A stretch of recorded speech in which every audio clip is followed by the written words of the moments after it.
I like jigs. Sometimes I spend more time building a jig than I do the project that I need the jig for, because it's fun to design and build complex things with lots of features. I think I'll put a micro adjuster on just about anything. But sometimes I just want to get the jig finished so I can get back to my regular project. So with that in mind, I built this multifunctional board straightening and edge tapering jig. That's right, it does it all. Here's how it works. I find some crappy plywood, the cheaper the better, and I trim a tiny bit off one edge. Then I leave my fence locked in that position. Now the edge of my plywood tells me exactly where the saw blade will cut, and I can use that to my advantage. Let's say I want to put a straight edge on a rough piece of wood. I put the edge of the plywood where I want the cut on the wood to be, and I drive a couple of screws through it and into the board. The rough edge of the board can then be trimmed right off at the table saw, right along the edge of the plywood. Since this is a rough board, I'm going to trim those ends off anyway to remove checks, so those screw holes aren't going to matter.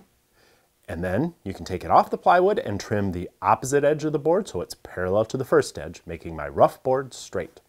But wait, there's more. This is also a tapering jig.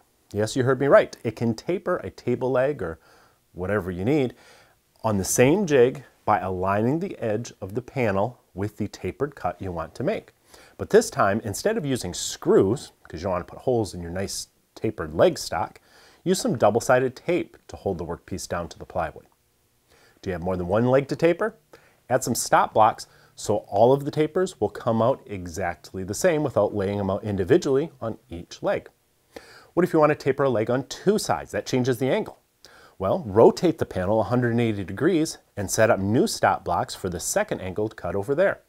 Now you can trim one taper on one side, the other taper on the other side, and you can put 1,000 identically tapered legs on your next table project. By the way, don't get carried away with all this tapering.